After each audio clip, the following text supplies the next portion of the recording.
하나님께서 이 밤에 우리에게 주신 말씀은 로마서 8장 5절에서 14절 말씀입니다. 로마서 8장 5절에서 14절 말씀입니다. 육신을 따르는 자는 육신의 일을, 영을 따르는 자는 영의 일을 생각하나니 육신의 생각은 사망이요 영의 생각은 생명과 평안이니라. 육신의 생각은 하나님과 원수가 되나니 이는 하나님의 법에 굴복하지 아니할 뿐 아니라 할 수도 없음이라. 육신에 있는 자들은 하나님을 기쁘시게 할 수 없느니라. 만일 너희 속에 하나님의 영이 거하시면 너희가 육신에 있지 아니하고 영에 있나니 누구든지 그리스도의 영이 없으면 그리스도의 사람이 아니라. 또 그리스도께서 너희 안에 계시면 몸은 죄로 말미암아 죽은 것이나 영은 의로 말미암아 살아있는 것이니라. 예수를 죽은 자 가운데서 살리신 이의 영이 너희 안에 거하시면 그리스도 예수를 죽은 자 가운데서 살리신 이가 너희 안에 거하시는 그의 영으로 말미암아 너희 죽을 몸도 살리시리라. 그러므로 형제들아, 우리가 빚진 자로 돼 육신에게 져서 육신대로 살 것이 아니니라. 너희가 육신대로 살면 반드시 죽을 것이로되 영으로서 몸의 행실을 죽이면 살리니 무릇 하나님의 영으로 인도함을 받는 사람은 곧 하나님의 아들이라. 아멘. 하나님의 말씀입니다. 올해 신년 말씀 기도의 마지막 날 우리가 사사기 21장 말씀을 읽었습니다. 그날 제 옆에 연세가 지긋하신 노 부부가 앉아 계셨는데요. 남편분은 시간 내내 그렇게 주무시더라고요. 그런데 순서 중에 옆에 있는 분과 각자가 말씀을 통해 붙든 기도 제목을 나누는 시간이 되었고, 제가 그분들에게 먼저 제가 붙든 기도 제목을 나눠 드렸습니다.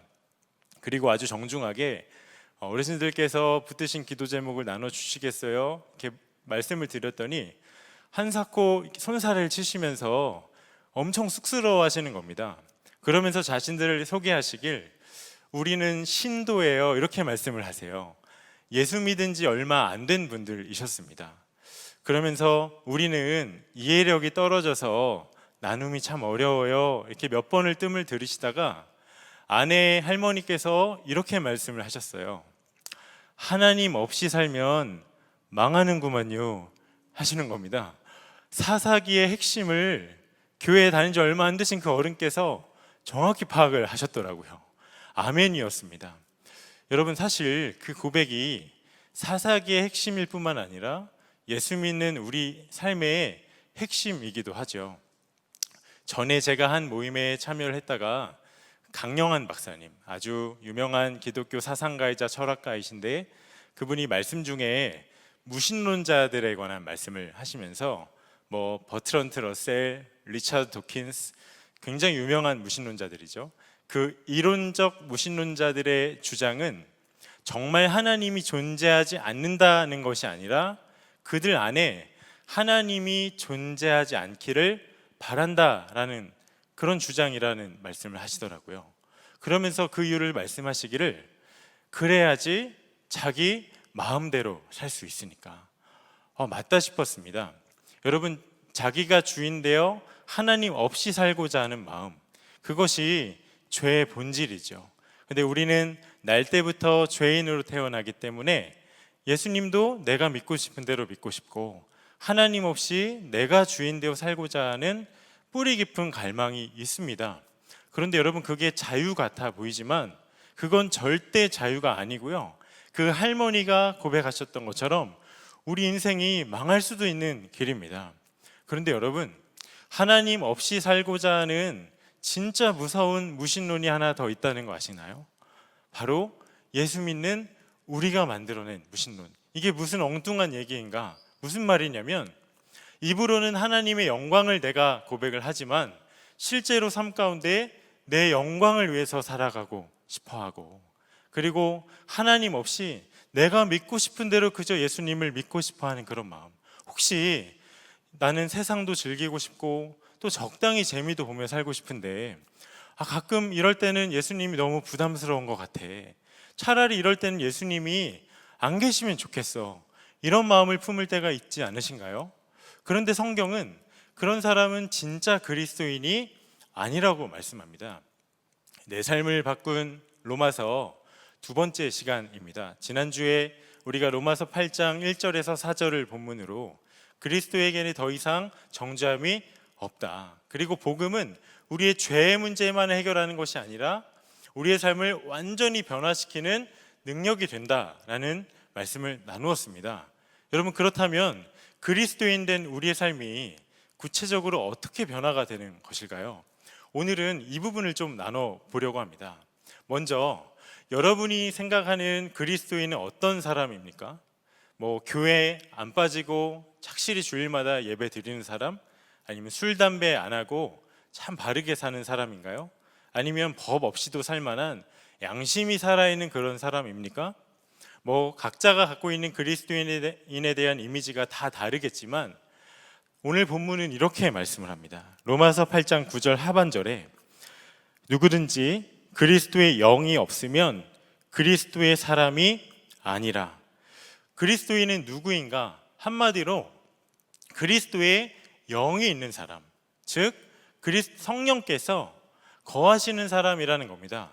여러분, 이 로마서 8장이 혹시 성령장으로도 참 유명한 성경이었다는 걸 아시나요?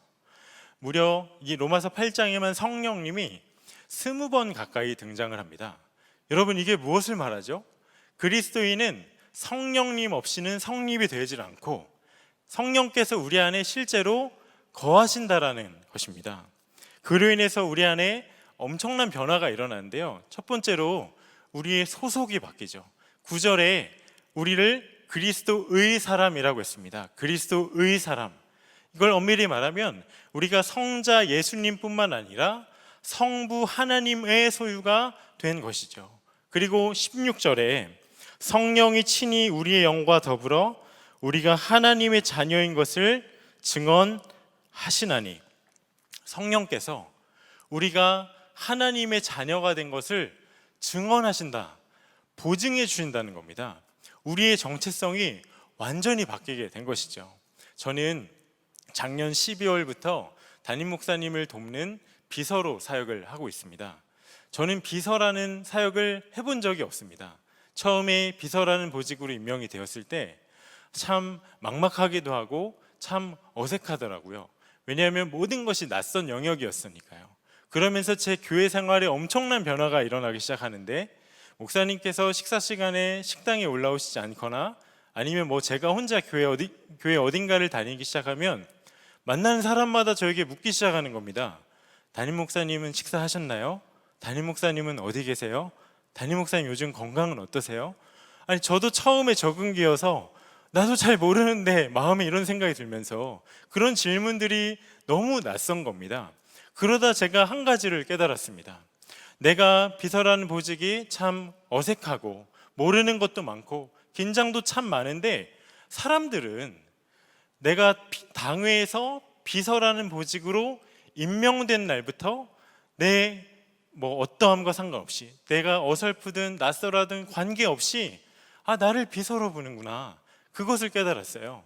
당회의 임명이 저를 비서로 보증을 하는 것이죠. 마찬가지로 우리가 예수님을 믿으면 우리가 하나님의 소유, 하나님의 자녀라는 정체성이 주어지는데, 우리가 연약해서 가끔 죄에 넘어질 때 이런 내가 과연 자격이 될까? 하나님 이런 나도 사랑하실까 싶은 생각이 들 때도 있고, 또 힘든 일을 만나고 어려운 일을 만날 때 하나님 과연 나를 자녀로 삼으신 게 맞긴 할까 싶을 때도 분명 있지만, 하나님 변함없이 넌 나의 소유이고 넌 나의 사랑받는 자녀야 라고 하시는데, 여러분, 그것을 누가 보증하신다고요? 저와 여러분 안에 계신 성령께서 보증하시는 겁니다. 성령께서 우리 안에 실제로 계시기 때문에 내가 낯설든 어설프든 내 느끼는 감정과 어떠함과 상관없이 우리가 하나님의 소유, 하나님의 자녀로 임명되었음을 여러분, 우리가 꼭 기억해야 합니다. 그런데 우리가 그리스도인이라는 신분이 이게 된 것보다, 우리가 그리스도인이 되었다는 사실보다 훨씬 더 중요한 한 가지가 있다는 것을 아시나요? 제가 고등부를 섬길 때 학생들 상담을 참 많이 했었습니다. 넷 중에 하나입니다. 관계, 공부, 진로, 그리고 이성 문제. 근데 그 당시에 대부분 많이 했던 상담은 진로에 관한 상담이었어요. 청소년들이 얼마나 진로에 관심과 고민이 많이 있습니까? 제가 학생들을 만날 때 항상 물었습니다. 너는 어떠한 삶을 살고 싶니? 물으면 항상 자기가 되고 싶은 직업을 이야기를 하더라고요. 딱 거기까지만 고민을 하고 어떻게 살아가야 할지에 대한 고민이 없는 경우가 대다수였습니다. 그런데 저는 또 전도사로서, 담당 전도사로서 아이들보다 인생을 조금 더 산 선배로서 자기가 원하는 꿈을 이뤄도 어떻게 살아가야 될지 모르면 도리어 방향도 잃고 인생에 무엇을 해야 될지 막막한 길에 이를 수 있기 때문에 괜한 노파심에 얘야, 꿈은 명사가 아니라 동사가 돼야 돼 라는 말을 자주 해줬었습니다. 그런데요, 저는 그리스도인도 마찬가지라고 생각을 합니다. 우리가 그리스도인이라는 신분이 된 것도 참 중요하지만 그에 걸맞게 살아가는 것 절대로 간과해서는 안 되겠죠. 그런데 참 놀랍고 감사한 것은 우리 안에 계신 성령께서 우리의 신분만 변화시킨 것이 아니라 우리가 하나님의 소유된 자답게, 하나님의 자녀된 자에 걸맞게 살아갈 힘을 주시고 그리 도우신다라는 것입니다. 즉 성령으로 살게 해주신다라는 거예요. 그런데 많은 분들이 이 성령으로 살아가는 삶에 대해서 오해를 하세요.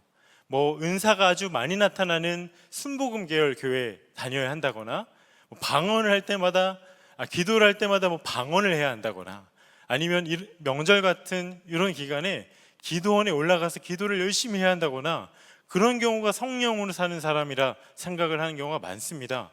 과연 그럴까요? 조나단 에드워즈, 참 미국의 위대한 신학자이자 목회자였죠. 그가 18세기 미국 커네티컷주에서 있었던 대각성 운동이 일어났을 때 그때 나타났던 부흥의 현상들을 성경을 기준으로 그 영적인 원리를 아주 잘 기록을 하고 정리를 했는데 성령의 역사 분별 방법이란 책으로도 나왔습니다. 그 책에서 그 당시 일어났던 강력한 성령의 역사를 분별하는 아주 적극적인 5가지 증거를 이야기하는데, 여러분 뭐가 있을까요?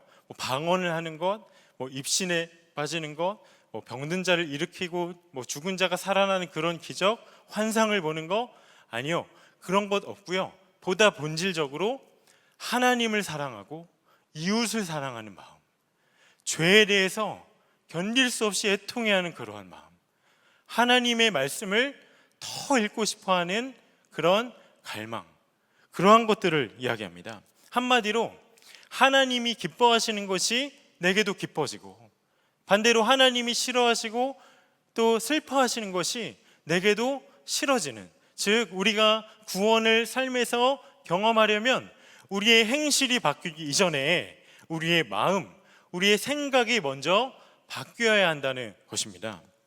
5절 말씀을 여러분 보십시오. 육신을 따르는 자는 육신의 일을, 영을 따르는 자는 영의 일을 생각하나니 라고 말씀합니다. 여러분, 성령을 따르는 자는 영의 일을 생각한다라고 말씀하세요. 우리 안에 계신 성령께서 그렇게 우리의 생각을 서서히 바꿔 나가기 시작하시는데, 그럼 과연 내가 지금 육신을 따라 살고 있는지 영을 따라 살고 있는지는 어떻게 분별을 할 수가 있죠?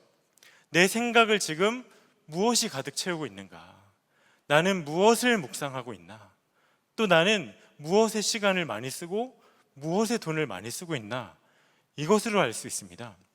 전에는 그렇게 드라마가 참 좋았는데 이제는 시간이 나면 말씀을 읽고 싶고 묵상하고 싶은 마음이 생기고, 전에는 운전하다가 옆차가 갑자기 끼어들면 화부터 났는데 이제는 아버지, 저가 한 일은 저도 잘 모릅니다, 이 말씀이 생각나면 괜히 용납이 되는 마음이 생기고, 또 전에는 돈이 생기면 뭘 먹을까, 뭘 새로 살까 고민했다면 이제는 뭘 먹일 수 있을까, 뭘 섬길 수 있을까, 뭘 도울 수 있을까, 이웃의 어려움이 눈에 밟히기 시작하고, 또 늦게 퇴근해서 피곤해 죽겠는데 예수동행 일기로 우리 속회원들을 만나고 격려하고 싶고 축복해주고 싶고 기도해주고 싶은 그런 마음. 여러분, 이런 차이가 별거 아닌 차이 같죠? 결과가 너무도 무섭습니다. 7절 전반절에 육신의 생각은 하나님과 원수가 되나니, 또 결정적으로 8절에 육신에 있는 자들은 하나님을 기쁘시게 할 수 없느니라 말씀합니다. 여러분, 겨우 생각 하나 차이 아닙니다. 삶의 결과가 달라지는 차이죠. 여러분, 이 결과를 알고 어느 누가 육신을 따라 살고 싶어 할 수 있을까요? 그런데 문제는 그런 생각도 하고 그런 마음도 품지만 삶이 쉽게 바뀌지가 않는다는 것이죠. 제가 작년까지 고등부를 한 4년 정도 섬겼었는데 새해 초마다 참 재미있는 현상이 매해 반복해서 일어났었습니다. 우리 고3들이 이제 12월 마지막 주에 졸업 예배를 드리고 이제 청년이 되는데 그때 이제 졸업하고 나서 얼마 지나지 않아서 곳곳에서 제보가 들어오기 시작을 하는 겁니다. 무슨 제보냐면 주일에 교회에서 졸업생들을 만나면 묻지도 않았는데 쫓아와서 저에게 고발을 해요.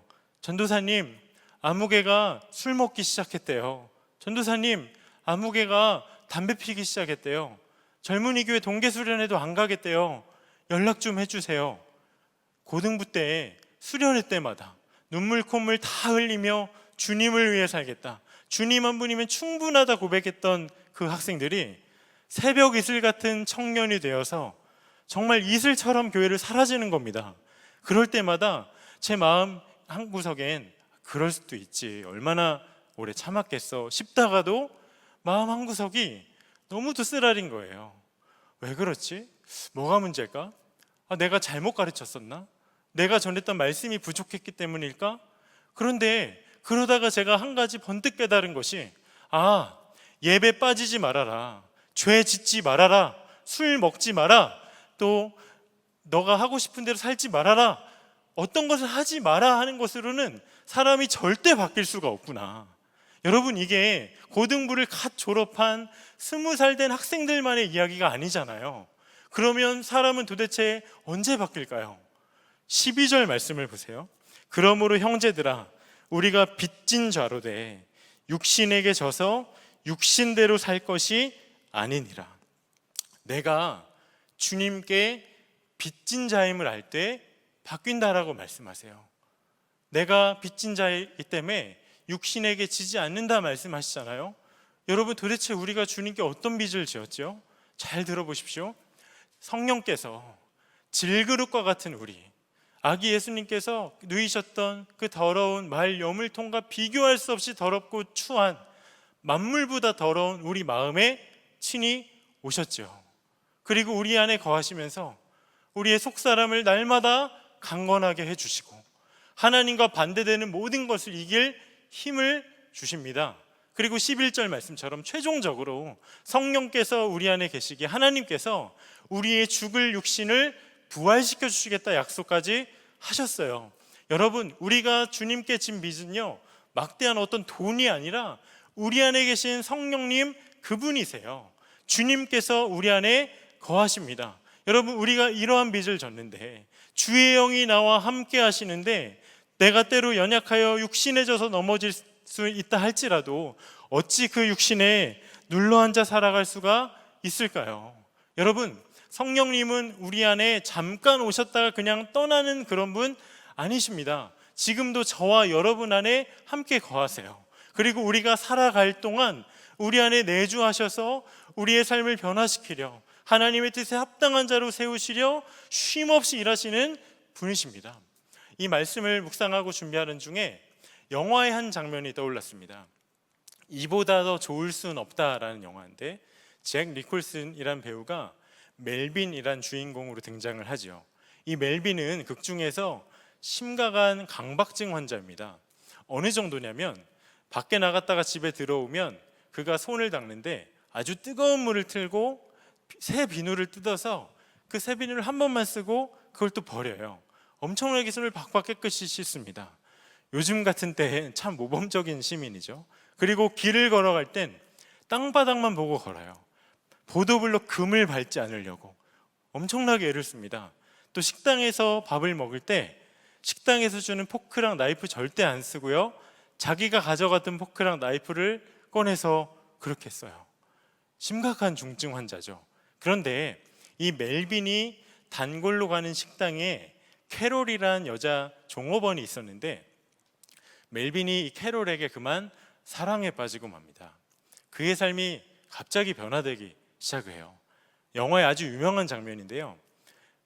캐롤이 멜빈에게 자신에게 좀 칭찬을 한 번만 좀 해달라고 부탁을 합니다. 근데 멜빈은 들어보셔서 아시죠? 칭찬의 칭도 모르는 사람이에요. 성격상 그게 잘 안 됩니다. 그가 한참을 머뭇거리다가 이렇게 말해요. 저에게는 고쳐야 할 병이 있는데 의사가 말하길 나 같은 사람에게 한 50에서 60%는 약이 도움이 된다고 합니다. 그런데 저는 약을 아주 싫어해요. 약에다가 증오한다는 말을 쓸 정도로 약을 대단히 싫어하죠. 그런데 제가 캐롤을 당신을 만나고서부터 약을 먹기 시작했습니다. 여러분 로맨틱한가요? 그런데 캐롤이 이게 무슨 칭찬인가 좀 의아한 겁니다. 그래서 조금 더 명확하게 좀 이야기해달라고 하자 멜빈이 이렇게 말을 해요. 당신은 나에게 더 좋은 사람이 되고자 하는 소원을 주었습니다. 캐롤이 요즘 말로 찐 감동을 받습니다. 그래서 한마디를 해요. 내 평생 들었던 칭찬 중 최고의 칭찬입니다. 여러분, 캐롤이 멜빈에게 평생 들었던 칭찬 중 최고의 칭찬 들은 건 맞지만 사실 멜빈이 캐롤에게 받은 선물과는 비교할 수가 없죠. 왜 그렇죠? 더 나은 사람이 되고자 하는 그 마음, 더 좋은 사람이 되고 싶어 하는 그 소원, 이 세상 그 어느 선물보다 더욱더 큰 선물이잖아요.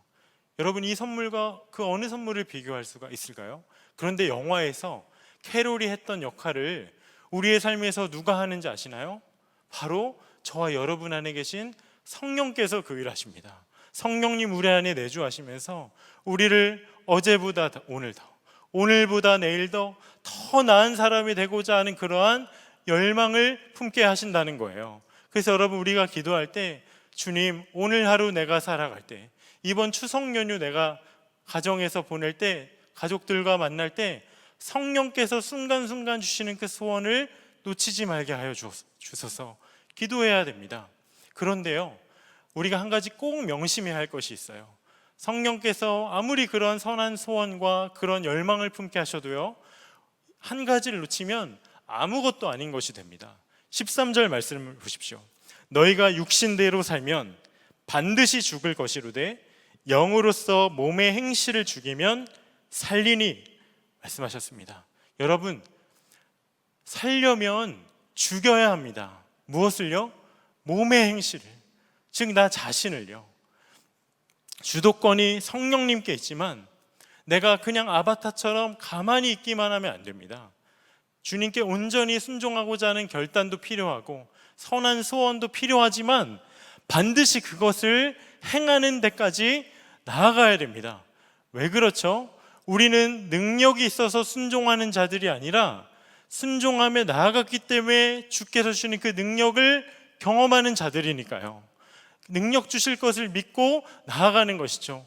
여러분, 내 안에 계신 주님께 능력이 없어서 내가 육신해지고 죄를 이기지 못하는 것이 아니라요, 그러한 순종의 자리까지 나아가지 않았기 때문에 내 안에 주님의 능력이 누려지지 않는 것임을 반드시 깨달으셔야 합니다.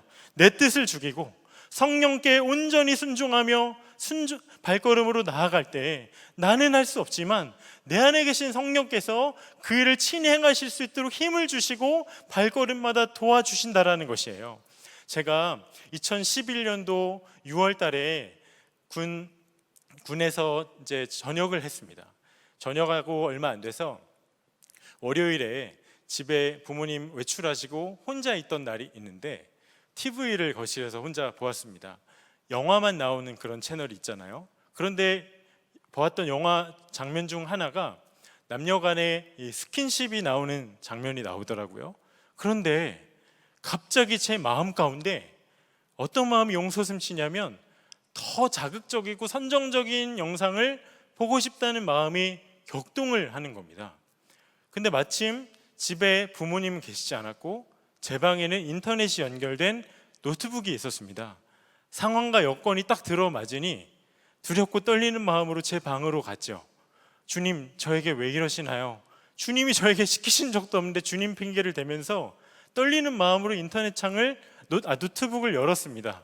그런데 그 당시 전역했을 때 제가 참 열심히 했던 것이 뭐였냐면 성경 통독하는 일과 내비게이터에서 나온 성경 69절 암송 카드를 매일 한두 구절씩 암송하는 일이었습니다.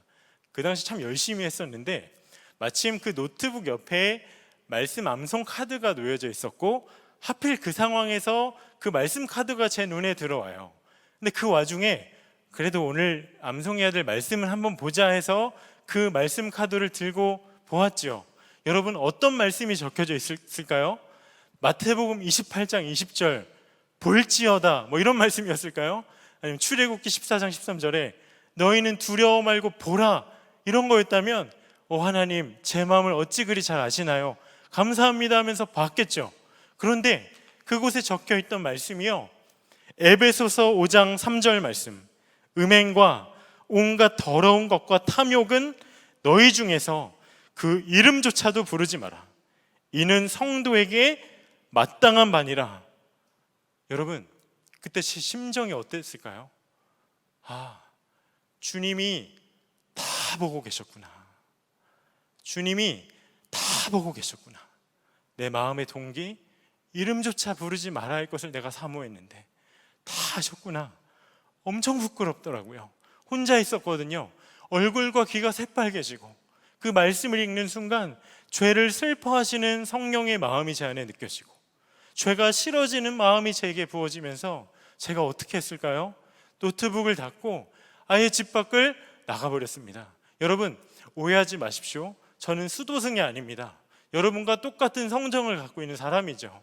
날마다 유혹과 싸웁니다. 핵심은 제 힘으로 이긴 게 아니라는 거예요. 성령께서 그러한 마음 주셨을 때, 연약하고 부족하지만 한 걸음 내딛었을 때 주께서 이길 힘을 주신 것입니다. 여러분 지금 무엇에 묶여 있으신가요? 무엇에 날마다 넘어지십니까? 복음을 깨달았다고 해서, 내가 결단까지 했다고 해서 저절로 거룩한 삶이 사라지지 않습니다. 그것이 무엇이든 내가 묶여 있어 내 안에 계신 성령께서 근심하고 계신 그 일에서 이제는 뛰쳐 나오십시오. 몇 번 해봤는데 잘 안 돼서 포기하셨다고요? 하나님 그런 우리를 홀로 내버려 두지 않으시고 성령님 우리에게 보내주셨잖아요. 여러분 이 말은 우린 이제 더 이상 혼자 있는 시간이란 없는 자가 된 것입니다. 우린 혼자 있는 시간이란 없는 자가 된 것이에요. 그러니 삶의 어떠한 순간에도 전적으로 그 성령님을 의지하고, 성령님 그냥 우리 안에 계신 게 아니라 주님 거룩한 목적으로 우리 안에 거하시는데 그 목적에 맞게 우리가 구하고 우리가 의지하여 순종해야죠. 이것이 성도인 우리, 성령께서 내주하시며 하나님의 소유라 하시고 또 하나님의 자녀라 보증하시는 우리 성도된 마땅한 삶의 모습일 것입니다. 주님이 말씀하셨습니다. 요한복음 15장 5절에서 나는 포도나무요 너희는 가지라. 그가 내 안에 내가 그 안에 거하면 사람이 열매를 맺나니 나를 떠나서는 너희가 아무것도 할 수 없습니다. 여러분 우리는 예수님 떠나서 아무것도 못합니다. 아무것도 못합니다. 세상 사람들이 볼 땐 성도로 살아가는 삶이 참 답답하고 재미없고 어리석어 보이고 고리타분해 보일 수 있지만, 우리가 그 영을 따라 살아갈 때, 우리가 주 안에 거하여서 주께 순종함으로 나아갈 때 세상이 알 수 없고 세상이 줄 수 없는 그 황홀한 기쁨, 그 놀라운 승리와 은혜를 주님은 반드시 맛보아 누리게 할 것입니다. 여러분 이와 같은 승리가, 이와 같은 성령으로 인한 충만한 삶의 놀라운 은혜의 기쁨이 충만하게 누려주시는 저와 여러분 되시기를 간절히 축복합니다. 이 시간 우리 함께 찬양하며 나아가기 원합니다. 우리 본 어게인 찬양 함께 부르도록 하겠습니다.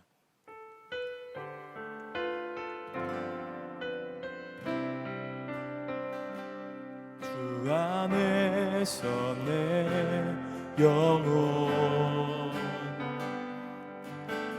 다시 태어나 이전 것을 지나고 새롭게 됐네. 죄로 물든 내 예수와 함께 죽고 부활 생명 내 안에 새로운 삶이 열렸네. 너희가 나를 택한 것이 아니요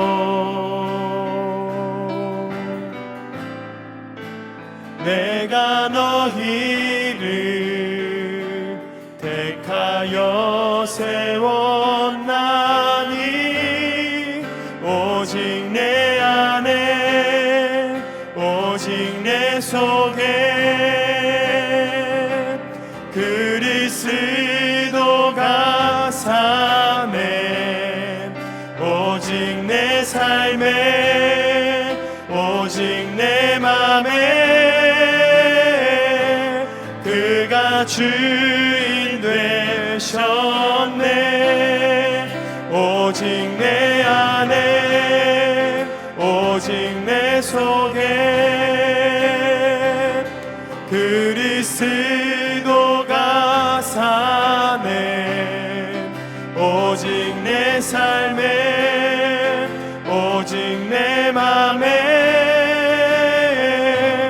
그가 주인 되셨네. 여러분, 이 시간 합심해서 먼저 기도할 때 여러분 안에 성령께서 정말 계십니다. 그런데 성령님 그냥 계시지 않고 하나의 목적을 갖고 계시는데 우리로 날마다 하나님 뜻에 합당한 자로 세우시려 지금도 쉼없는 열심으로 일하는 분이심을 믿으며 이 시간 기도하시기를 바랍니다. 이 시간 우리 함께 기도할 때 주님 성령께서 주시는 제 안에 거룩한 갈망과 작은 마음도 소홀히 여기지 않게 하시고 그것에 온전히 순종하는 삶을 살게 하여 주시옵소서. 우리 주신 기도 제목 붙잡고 함께 합심하여 기도하시겠습니다. 아버지 하나님 감사합니다.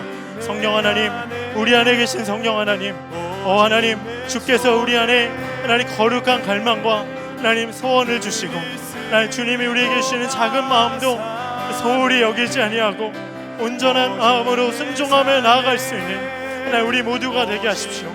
하나님 우리에게 힘을 더하십시오. 하나님 주님이 원하시는 그 뜻을 우리를 통해 이루십시오. 하나님 거룩한 갈망, 하나님 그 열망을 우리에게 허락하소서. 하나님 이것 강받지 아니하고 소홀히 여기지 아니하고 온전한 순종으로 하나님 반응하며 나아갈 수 있는 하나님 우리의 삶이 되기 원합니다. 나로서는 생각할 수 없고 나로서는 계획할 수 없고 나로서는 절대 만들어낼 수 없는 하나님의 선하신 소원이 우리 안에 날마다 부어지니 하나님 이것을 하나님 우리가 온전히 따르며 나아가는 삶 되게 하소서. 성령의 생각을 하나님 우리가 한같이 아니하고 순종만 하며 나아갈 때 예수님께서 우리를 통해 하시고자 하는 놀라운 일하심을 삶 가운데 경험하고 증거하는 하나님 귀하고 복된 삶을 살게 하여 주십시오. 찬양합니다. 주님 감사합니다. 임하십시오. 더하소서. 하나님 마음껏 일하소서. 하나님 주의 성령의 놀라우신 역사가 우리의 삶 가운데 강력한 증거로 일어나게 하여 주옵소서. 주께서 진행하실 일을 기대합니다. 주님 감사합니다. 찬양합니다. 우리 마지막으로 한 번 더 합심해서 기도할 때 오늘 말씀 가운데 주께서 분명히 말씀하셨습니다. 영으로서 몸의 행실을 죽이면 살리라. 우리가 죄를 이기는 힘은 우리로 날마다 좌절케 하고 낙담케 만드는 그 육신을 이기는 힘은 우리 안에 거하시는 성령님을 의지함입니다. 이 시간 우리 함께 합심해서 기도할 때 내 안에 계신 성령을 의지해 육신을 이기는 삶을 나로 살게 하여 주시옵소서.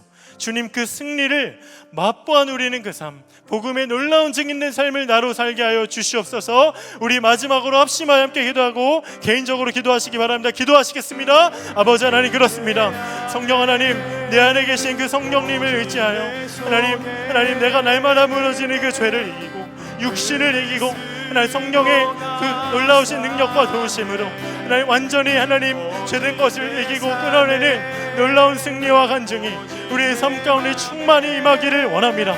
하나님 슬퍼하시고 하나님 너무나도 애통해하시고 애끓는 마음으로 우리를 위해 중보하고 계시는 하나님 우리의 약함과 우리의 묶임이 이 밤에 풀어지게 하소서.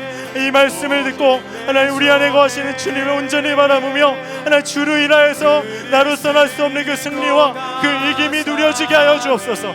이제는 완전히 변화된 그 삶의 자리로 나아가게 하십시오. 아버지 하나님 찬양합니다. 오 하나님 내 안에 계신 성령께서 그 일을 진행하시고 하나님 나로서 할 수 없는 그 일을 진행하실 분이심을 믿사오니 주여 마음껏 일하소서. 마음껏 일하소서. 예수님 나는 할 수 없습니다. 나는 할 수 없습니다. 하나님 나로서는 아무것도 할 수 없지만 주께서 나를 통행하심을 믿으며 나아갑니다. 하나님 일하소서. 하나님 그 순종의 자리까지 나아갈 수 있는 놀라운 능력과 힘이 부어지게 하소서. 찬양합니다. 찬양합니다. 주님 일하소서. 마음껏 일하소서. 이 밤에 죄로 낙심한 심령이 있다면 일으키십시오. 일으키십시오. 하나님 그래도 넌 내 사랑하는 자녀이고 나의 소유라 말씀하시는 하나님의 음성을 듣게 하소서.